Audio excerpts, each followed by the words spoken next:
నమస్కారం. 4వ రాష్ట్ర మహాసభ संदर्भंगा మీకు लाल सलाम. आप मुझे माफ करेंगे, मैं तेलुगु दादू हिंदी में बोलूंगी, हमारे भाई अब्बास ट्रांसलेट करेंगे. मंच पर उपस्थित है हमारे पॉलिट ब्यूरो के साथी कॉमरेड राघवेलु जी. मंच पर उपस्थित है हमारे केंद्र कमेटी की सदस्यों श्री रामनु जी, नागैया जी. मंच पर उपस्थित है हमारे प्रिय लड़ाकू साथियों जो तेलंगाना सचिव मंडल के और तेलंगाना स्टेट कमेटी के, और मेरे प्रिय साथियों, इस मौके पर मैं आप सबका नमस्कार, प्रणाम और सलाम करती हूँ. తెలంగాణ 4వ రాష్ట్ర మహాసభల సందర్భంగా మీ అందరికీ శుభాకాంక్షలు. ఇక్కడ వేదిక మీద ఉన్నటువంటి పెద్దలు రాఘవులు గారు, అలాగే చెరుపల్లి సీతారాములు గారు, నాగయ్య గారు, రాష్ట్ర నాయకత్వము, మీ అందరికీ ఈ మహాసభల సందర్భంగా శుభాకాంక్షలు, నమస్కారాలు తెలియజేస్తా ఉన్నా. इस महासभा में और इस महारैली में हमें एक बहुत बड़ा आभार महसूस हो रहा है. हमारे नेता कॉमरेड सीताराम येचुरी, हमारे महासचिव हमारे बीच नहीं रहे. ఈ సందర్భంగా చాలా విచారకరమైనటువంటి, బాధాకరంగా ఉంది. ఎందుకంటే మన అఖిల భారత ప్రధాన కార్యదర్శి కామ్రేడ్ సీతారాం येचुरी గారు మన మధ్యలో లేరు. हम उनको श्रद्धांजलि देते हैं और शपथ लेते हैं कि इस तेलंगाना पार्टी जिसके साथ उनके इतने नजदीक संबंध थे, निश्चित रूप पर इस सम्मेलन के बाद इस लाल झंडा को आगे बढ़ाने का रास्ता और मजबूत करेंगे और सीताराम की याद रखकर हम आगे बढ़ेंगे. సీతారాం येचुरी గారితో ఈ తెలంగాణ రాష్ట్రానికి చాలా దగ్గరి సంబంధం ఉంది. ఆయనకు శ్రద్ధాంజలి ఘటిస్తూ ఆయన పేరుతో మనందరం కూడా శపథం చేయాలి. ఈ తెలంగాణ రాష్ట్రంలో ఎర్ర జెండాని ముందుకు తీసుకుపోవడం కోసం మనందరం కూడా ప్రయత్నం చేయాలని చెప్పి కోరుతా ఉన్నాం. तेलंगाना का नाम शोषितों के संघर्ष के इतिहास में एक बहुत अहम नाम है, एक बहुत प्रिय नाम है. తెలంగాణ ఒక పెద్ద పోరాటం, తెలంగాణ సాయుధ రైతాంగ పోరాటం పేరుతో ఈ తెలంగాణ ఒక మంచి పేరు గడించి ఉంది. ఒక ప్రఖ్యాతమైనటువంటి పేరు కలిగినటువంటి రాష్ట్రం ఇది. यही धरती है जिन्होंने ऐतिहासिक हथियार बंद संघर्ष के आधार पर निजाम के खिलाफ, ब्रिटिश हुकूमत के खिलाफ, सामंतों के खिलाफ एक साथ मिलकर हमने जमीन के आधार पर एक बड़ा जबरदस्त संघर्ष किया. ఈ తెలంగాణలో తెలంగాణ సాయుధ రైతాంగ పోరాటము నిజాంకు వ్యతిరేకంగా, అలాగే బ్రిటిష్ సామ్రాజ్యవాదానికి వ్యతిరేకంగా, అలాగే భూస్వామ్య వ్యవస్థకు వ్యతిరేకంగా బందూకులు పట్టుకొని భూమి కోసము పెద్ద ఎత్తున పోరాటం నడిపినటువంటి చరిత్ర మనకున్నది. सैकड़ों हमारे शहीद हुए, అనేక మంది అమరులు, लेकिन उनकी शहादत जिंदा रखने के लिए आपने इस झंडा को उठाकर इस पार्टी को मजबूत किया. వారి యొక్క త్యాగాలని, వారు ఎత్తినటువంటి జెండాని ముందుకు తీసుకుపోవడం కోసం మనందరం కూడా కృషి చేయాల్సినటువంటి అవసరం ఉంది. मुझे गर्व है इस संगारेड्डी डिस्ट्रिक्ट की आपकी संघर्षों पर. నాకు గర్వంగా ఉంది ఈ యొక్క తెలంగాణ సాయుధ రైతాంగ పోరాట ఈ గడ్డ మీద నిలబడి మాట్లాడుతున్నందుకు. शायद पूरी पार्टी में ये पहली बार हमें सुनने को मिला है कि ये पार्टी का सम्मेलन का पूरा व्यवस्था, उसका पूरा फंड का व्यवस्था मजदूर वर्ग ने दिया है। ये है संगारेड्डी का विशेषता। ఈ యొక్క మహాసభలకు సంబంధించినటువంటి మొత్తము ఖర్చు అలాగే మొత్తం పని మొత్తము కార్మికులు చేస్తా ఉన్నారు, కార్మికుల నుండి వసూలు చేస్తా ఉన్నారు। ఇది చాలా గర్వకారణం అని చెప్పేసి చెప్పదలుచుకున్నాం। मैं यहाँ एक एक साथी को धन्यवाद देना चाहती हूँ, सलाम करना चाहती हूँ, जो इस सम्मेलन को सफल करने के लिए मेहनत के पैसे के आधार पर, पसीने के पैसे के आधार पर आपने यहाँ इस प्रकार का सभा किया। మీరు మీ యొక్క చెమట చిందించి సంపాదించినటువంటి డబ్బులతోటి మీ శ్రమతోటి ఈ మహాసభలను విజయవంతం చేస్తున్నందుకు మీ అందరికీ కూడా మరోసారి అభినందనలు తెలియజేస్తా ఉన్నాను। मेरे प्रिय साथियों, आज हमारे देश की राजनीति में ये अनिवार्य है कि मजदूर वर्ग और मजदूर के साथ किसान, किसान के साथ खेत मजदूर जब एक वर्ग या एकता की राजनीति आगे बढ़ाएंगे, तभी इस राजनीति के अंदर हस्तक्षेप करके इस पूंजीवाद व्यवस्था के खिलाफ हम अपना संघर्ष को सफल बना सकते हैं। ఈ దేశంలో ఇప్పుడున్నటువంటి రాజకీయ వ్యవస్థలో కార్మికులు రైతులు కలిసి పోరాటం చేయడం ద్వారానే ఈ యొక్క పెట్టుబడిదారీ వ్యవస్థకి వ్యతిరేకంగా మనం పోరాడగలము, నిలబడగలము। ఆ రకమైనటువంటి పోరాటాలు చేయాల్సినటువంటి అవసరం ఉంది। आज पूरे देश के अंदर मजदूरों का शोषण का जो डर है, मजदूरों का शोषण का जो रास्ता है, वो कितना तेज हो रहा है। इससे पता चलता है कि मजदूर की वेतन में कोई इजाफा नहीं है। देश भर में सरकार के आंकड़े के आधार पर वेतन में कोई इजाफा नहीं हुआ, लेकिन पूंजीपतियों के मुनाफा में एक दफा नहीं, दो बार नहीं, 3 गुना नहीं, 4 गुना इजाफा हुआ है। ये है शोषण का असली तस्वीर। ఈ దేశంలో కార్మికుల యొక్క దోపిడీ అనే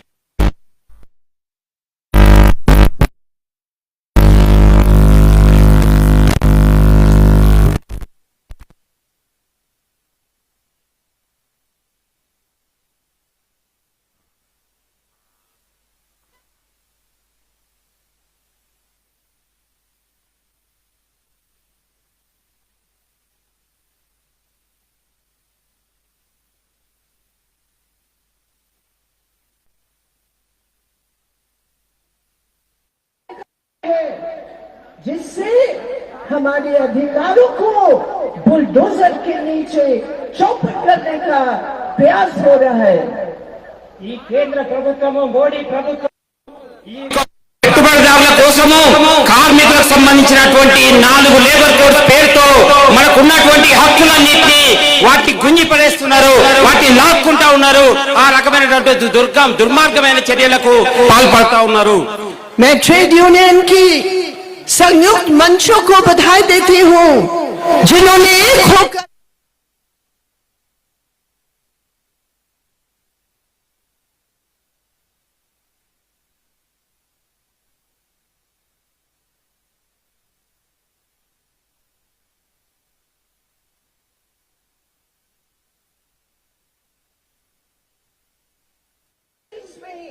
जो की संख्या है, लेकिन मेरे प्रिय साथियों, ये मोदी सरकार है। वर्कर का जो कानून है उसको समाप्त करके उसको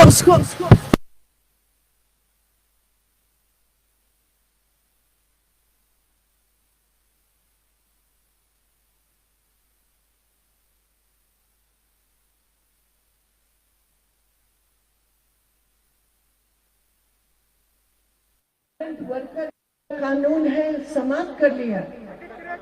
आज वेज का जो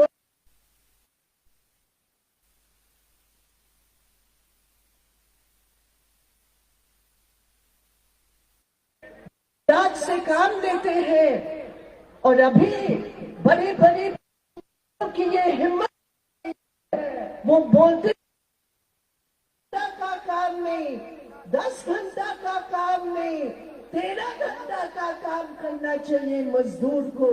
ये हालात है आज हमारे देश के मोदी सरकार की नीतियों के चलते।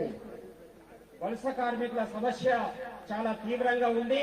ఇక్కడ కూడా దాదాపు 4000 పరిశ్రమలలో అనేక మంది వలస కార్మికులు ఇక్కడ పని చేస్తా ఉన్నారు.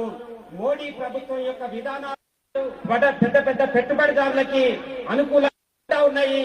వాళ్ళకి ఎంత ధైర్యం వచ్చిందంటే వాళ్ళు 8 గంటల పని కాదు, 10 గంటల పని కాదు, 12 గంటలు కాదు, 13 గంటలు పని చేయాలని చెప్పేసి అడుగుతా ఉన్నారంటే అది మోడీ ప్రభుత్వం వల్ల వాళ్ళకి ధైర్యం వచ్చిందని చెప్పేసి చెప్తా ఉన్నారు. मुझे खुशी है कि यहाँ संगारेड्डी में आप संगठित होकर अपने अधिकारों के लिए लड़ रहे हो, संगठित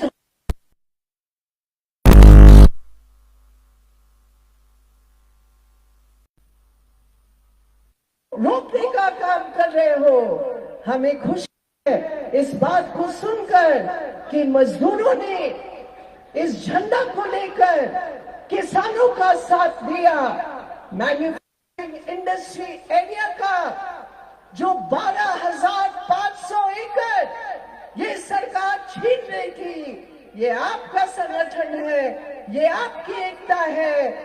उसको रुकवाकर कोर्ट में जाकर आपने न्याय के आधार पर फैसला करवाया।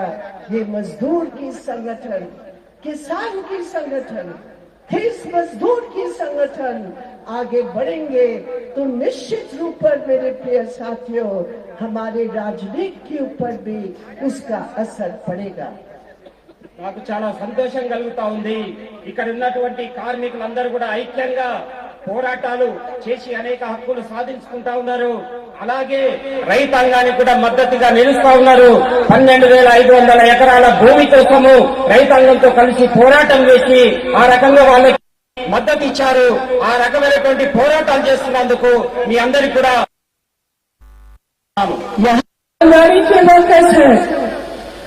यहाँ आशा के वर्कर हैं, यहाँ मिड डे मील स्कीम के वर्कर हैं, ये औरतें, ये महिलाएं कितना सेवा, कितना काम सबके लिए करते हैं।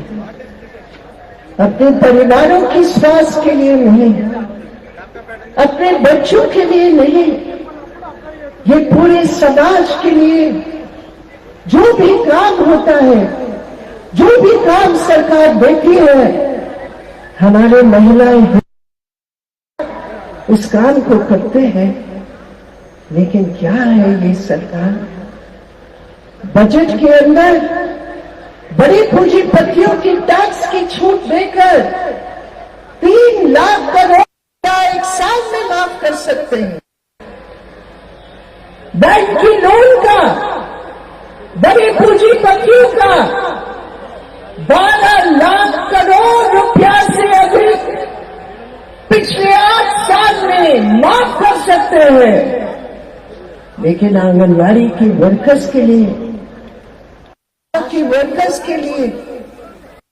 Mid day meal scheme worker के लिए, हमारे जो मनरेगा में काम करने वाले औरतें हैं, जो सुबह से रात अपने बच्चों की पढ़ाई लिखाई, परिवार की देखरेख के लिए क्या मेहनत करते हैं, उनके लिए एक पैसा नहीं, एक विधवा के लिए एक पैसा बनाया नहीं है। ये है मोदी सरकार का चेक। बड़े लोगों के लिए हमारे देश का धन, गरीबों के अधिकारों के ऊपर बुलडोजर। मेरे प्रिय साथियों, ये सीपीएम है। हमें गर्व है इस बात की, विपक्ष की अलग अलग पार्टी है, लेकिन हमें गर्व है इस बात की मजदूर के ऊपर जो है, किसान के ऊपर, महिलाओं के ऊपर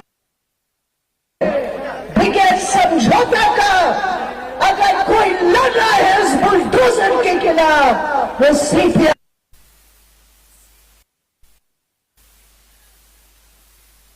कभी कभी पीछे हटे जाएंगे, कभी आगे बढ़ते रहेंगे। ये है हमारे सीपीएम। मैं इसलिए चलते रहते। సో మిత్రులారా, ఈ రోజు ఉన్నటువంటి గవర్నమెంట్ పేదల గురించి ధరలు విపరీతంగా పెరుగుతున్నా ఆలోచన చేస్తున్నటువంటి పరిస్థితి లేదు. కానీ పెద్ద పెద్ద పెట్టుబడిదారుల కోసం 3 లక్షల కోట్ల రూపాయలు బడ్జెట్ లో రాయితీలు ఇచ్చింది. అలాగే ఆశా వర్కర్లు గాని, అంగన్వాడీ వర్కర్లు గాని, మధ్యాహ్న భోజన కార్మికులు గాని, ఇలా అనేక రంగాల్లో పనిచేస్తున్నటువంటి మన్రేగా ఉపాధి హామీ కార్మికులకు కానీ ఎలాంటి పెంపుదల లేదు. వాళ్ళ జీవితాల గురించి ఆలోచిస్తున్నటువంటి పరిస్థితి లేదు. అలాగే వారి యొక్క హక్కుల పైన బుల్డోజర్ నడుస్తున్నటువంటి పరిస్థితి ఉంది. ఈ కార్మిక హక్కుల కోసం గాని, రైతాంగ సమస్యల కోసం గాని ప్రభుత్వం ఎప్పుడైతే వాళ్ళ పైన జులుం చెలాయిస్తుందో ఆ జులుంకి వ్యతిరేకంగా నిలబడ్డది సిపిఎం మాత్రమే. సిపిఎం తల వంచేది లేదు, ఏ రకంగా పక్కకు జరిగేది లేదు. ఆ రకంగా కార్మికుల కోసం, రైతుల కోసం, పేదల కోసం పోరాటం చేస్తామని చెప్పేసి మీకు చెప్పదలుచుకున్నాం. 2 दिन बाद, अच्छा आज तो 25 है, आज 25 है। कल देश भर में हमारे देश की संविधान दिवस के रूप में कल देश भर में 75 साल की दिवस हम लोग मनाएंगे। 75 साल पहले 1950 में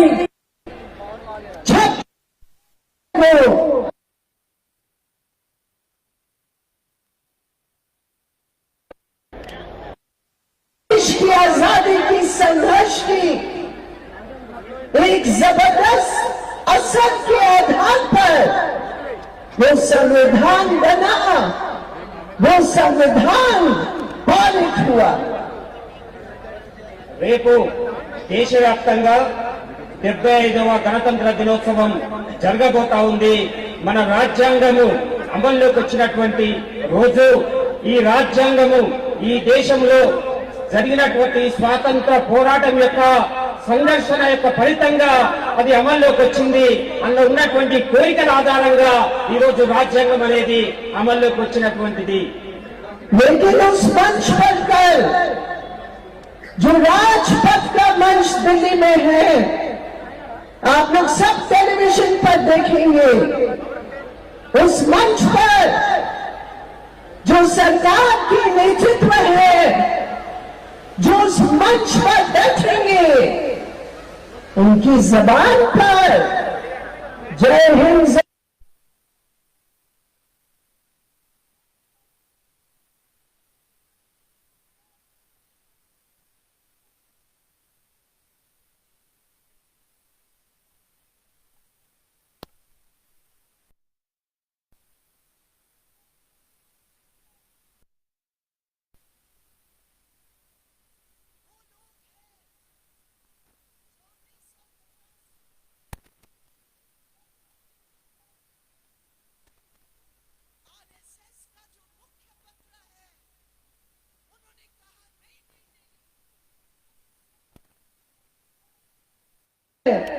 क्योंकि संविधान में मनुवाद का छाप नहीं है।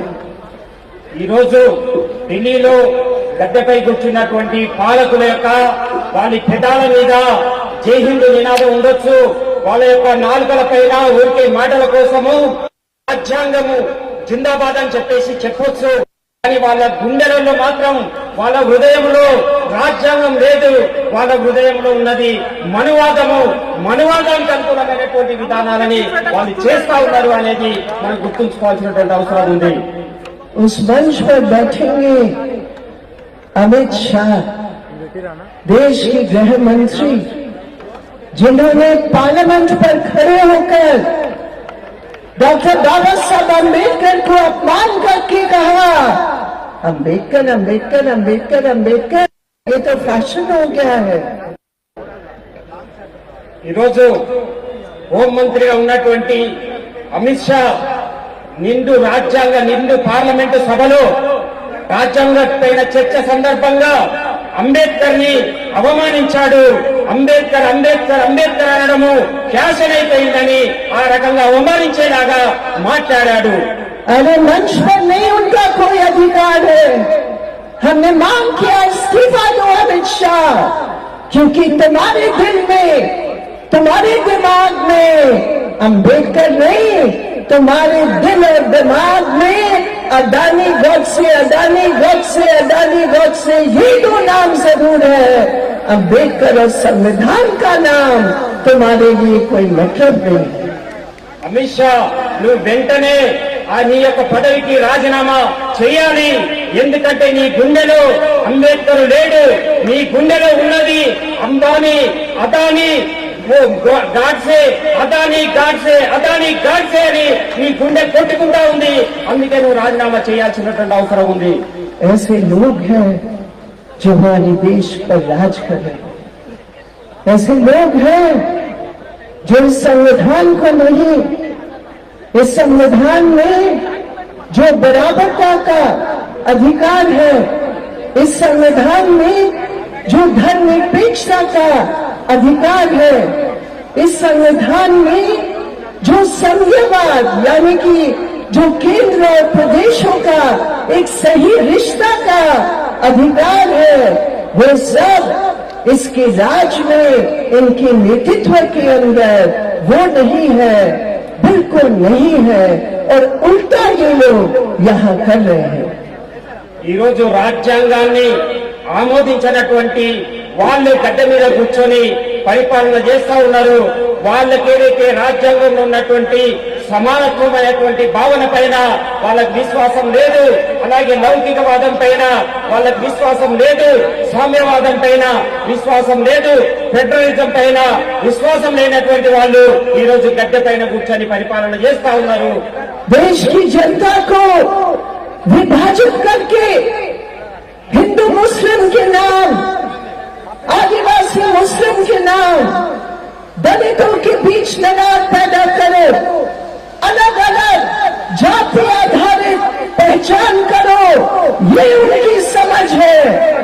जो गरीबों की अधिकार है, जो मेहनत कशों का अधिकार है, उसको समाप्त करके संकीर्ण पहचान की हिंदुत्ववादी नीति के आधार पर वो एक कौम को दूसरे कौम के खिलाफ, एक धर्म को दूसरे धर्म के खिलाफ लगाने का ये उनकी राजनीति है, ये उनकी पॉलिटिक्स है. विभाजन करो और राज करो. जिन्होंने ब्रिटिश हुकूमत के सामने झुककर काम किया, आज ब्रिटिश की वही नारा लेकर आज वे हमारे देश को राज करने का प्रयास कर रहे हैं. ఈ రోజు దేశంలో పరిపాలిస్తున్నటువంటి వాళ్ళు ప్రజలను విభజించి పరిపాలన చేస్తా ఉన్నారు. అలాగే హిందూ ముస్లింల పేరుతో, ఆదివాసులు ముస్లింలు అనే పేరుతో, లేదంటే దళితులలో విభజన తీసుకొచ్చి ఈ రకరకాలుగా ఈ రోజు ప్రజలను విభజించి పరిపాలన చేస్తా ఉన్నటువంటి పరిస్థితి ఉంది. విభజించు పాలించు అనే బ్రిటిష్ యొక్క విధానాన్ని ఈ రోజు దేశంలో అమలుచేస్తా ఉన్నటువంటి పరిస్థితి ఉంది. मेरे प्रिय साथियों, हम जाति प्रथा को उजाड़ने का काम करना चाहते हैं. जातियों की पहचान को बढ़ाकर उस आधार पर राजनीति हमारे लिए सबसे खतरनाक होगा. ప్రజల మధ్య కులం పేరుతో, మతం పేరుతో విభజించి ఆ రెండింటి మధ్య గొడవ పెట్టడం అనేది ఇది చాలా ప్రమాదకరంగా మారబోతా ఉంది దేశంలో. मेरे प्रिय साथियों, धर्म और विश्वास और हिंदुत्व का जो अंतर है, हम समझते हैं. हिंदुत्व का धर्म के साथ दूर से भी लेना देना नहीं है. जो हिंदुत्व की बात करते हैं, जो हिंदुत्व विचारधारा की बात करते हैं, ये साधारण लोगों की, हमारी महिलाओं की धार्मिक आस्था को एक राजनीतिक हथियार के रूप में इस्तेमाल करके वो अपना कुर्सी की लड़ाई, कुर्सी की हथियाने का जो एक हिंदुत्व राष्ट्र के नाम पर उनका जो एजेंडा है वो उसको लागू करना चाहते हैं. ఈరోజు ధర్మానికి అలాగే ప్రజల విశ్వాసాలకి బీజేపీ చెప్తున్నటువంటి హిందుత్వకి ఎలాంటి సంబంధం లేదు. చాలా దూరమైనటువంటిది అది. ఈ రెండింటి మధ్య ఎలాంటి సంబంధం లేదు.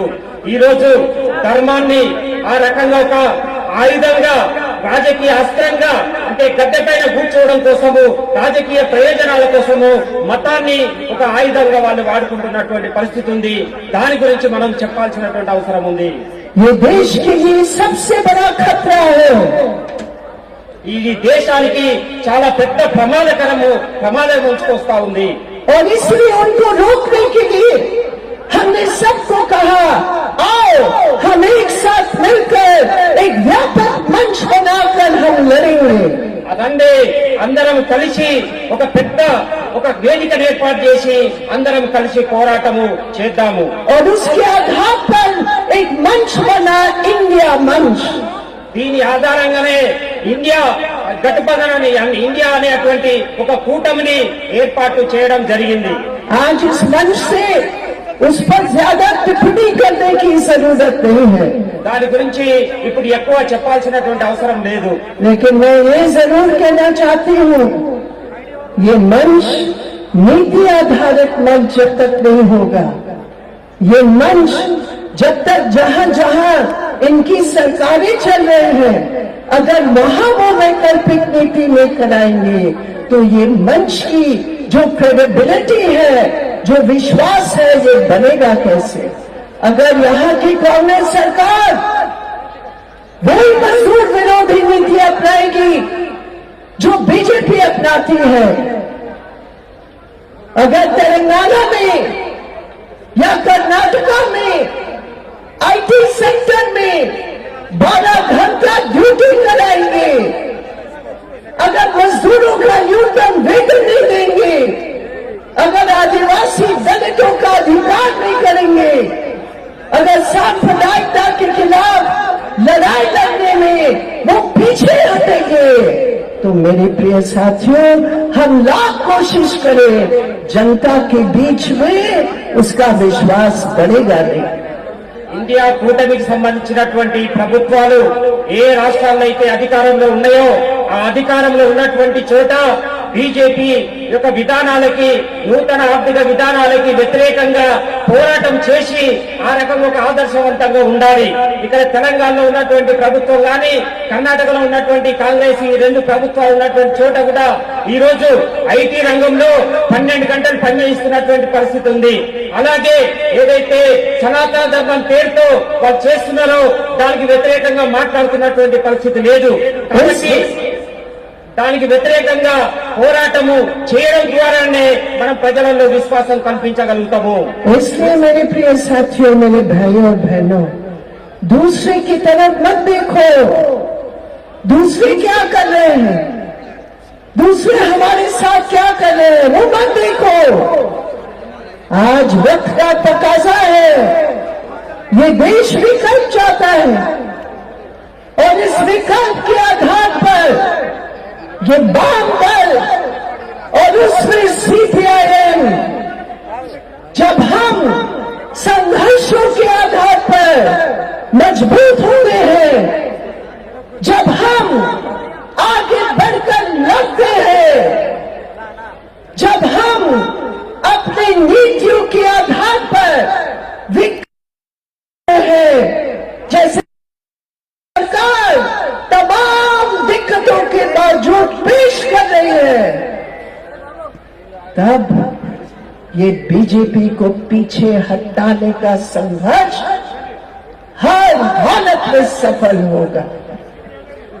अगर हम कमजोर हैं, अगर हम निर्भर होते हैं दूसरों के ऊपर, हमारा संघर्ष मजबूत कभी हो नहीं सकता.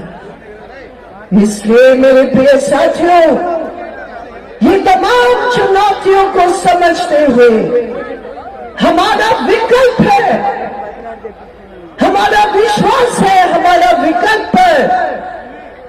जहां जहां हमने संघर्ष मजबूत किया ये पार्टी के झंडे से, ये जनता विरोधी नीतियों को अपनाने वाले को पीछे हटना पड़ा.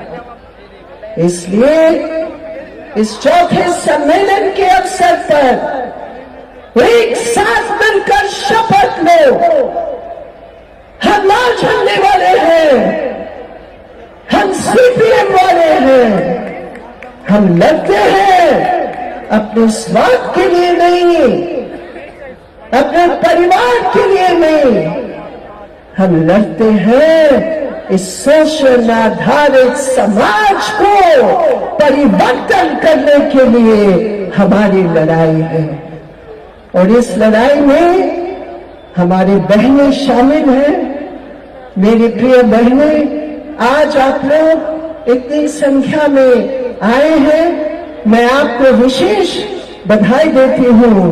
जब औरत की शक्ति, मजदूर औरत की शक्ति, गरीब औरत की, बुद्धिजीवियों की शक्ति मिलकर आती है तो कोई ताकत नहीं है जो हमें पीछे हटा सकते। इसलिए शपथ लो, हाथ उठाकर शपथ लो मेरे प्रिय साथियों, एक साथ मिलकर आगे बढ़ेंगे, सीपीएम को मजबूत करेंगे, लाल झंडा को हम आगे लेकर जाएंगे।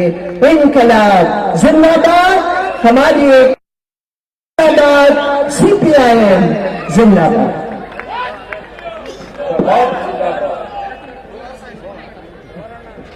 మనం అటు ఇటు చూడాల్సినటువంటి అవసరం లేదు. ఇప్పుడు మన యొక్క సిద్ధాంతాన్ని, మనకున్నటువంటి పోరాట ఆయుధాన్ని దాన్ని వాడుకొని మన యొక్క బలాన్ని పెంచుకోవాలి.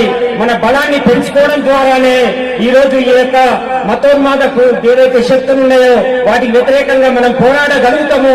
కాబట్టి ఆ రకంగా మనందరం కూడా పోరాటాలు నిర్మించాలి, ఆ రకంగా పోరాటంలోకి వెళ్ళాలి అని చెప్పేసి ఆ రకంగానే మన బలం పెంచుకోవడం కోసము కేరళలో ఏదైతే పద్ధతిలో అక్కడ ప్రభుత్వం ప్రయత్నం చేస్తా ఉందో ఆ రకమైనటువంటి పద్ధతిలోనే మనందరం కూడా పోరాటాలకి పునరంకితం కావాలని, మనం ఏదో మన కోసమో మన కుటుంబం కోసమో మన స్వార్థం కోసమో కాదు, ఈ దోపిడీ లేని వ్యవస్థ కోసము పోరాటం చేద్దాము.